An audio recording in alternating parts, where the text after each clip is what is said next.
नैया नैया नैया नरक में जाने नैया ओ नैया नैया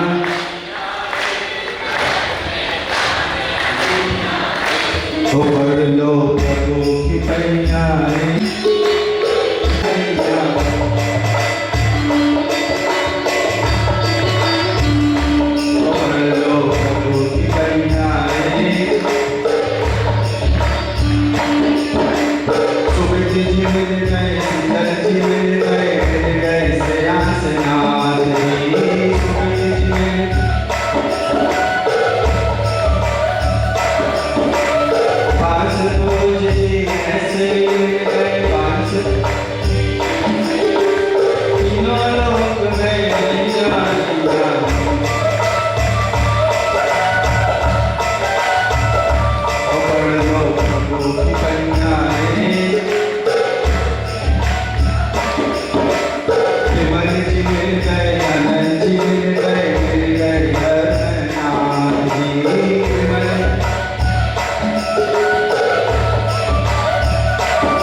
अहिंसा परमो धर्म ज्ञानामृत ग्रंथराज ने बहुत ही सूक्ष्मता के साथ इनका विवेचन किया है।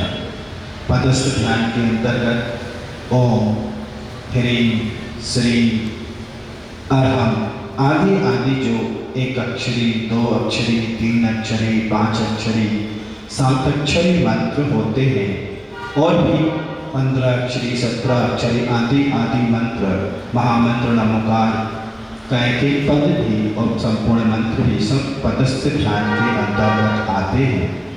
और इन पदों का, इन बीजाक्षरों का, इन मंत्रों का ध्यान अद्भुत अलौकिक आनंद देने वाला, अतिशय ऊर्जा से भरा हुआ और असंख्यात गुणी कर्मों की निजरा बनाने वाला होता है।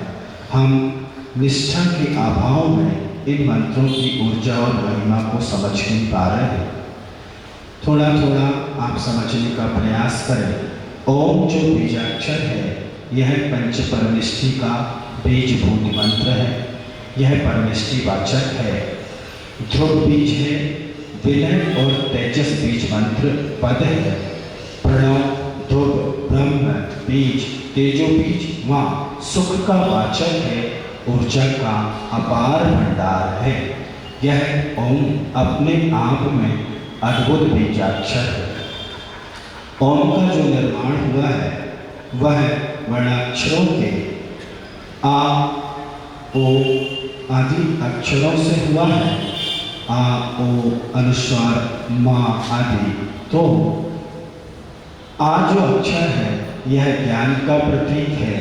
ओ जो अक्षर है वह दर्शन का प्रतीक है और माँ जो है वह चारित्र का प्रतीक है। अर्थात ओम में सम्यक दर्शन, सम्यक ज्ञान और सम्यक चारित्र तीनों समाहित हैं। ओम जो है यह तीनों लोक का प्रतिनिधि मंत्र भी है।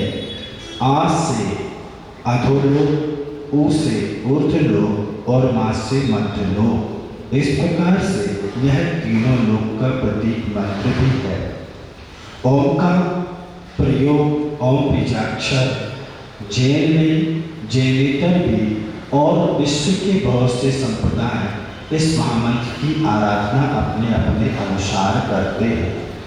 यदि आप अपने जीवन में इन बीजाक्षरों का, इन मंत्राक्षरों का लाभ लेना चाहते हैं तो इनकी आराधना कैसे करें? तो श्रद्धा के साथ करें। सुबह हमने श्रद्धा के कुछ उदाहरण आपको दिए थे।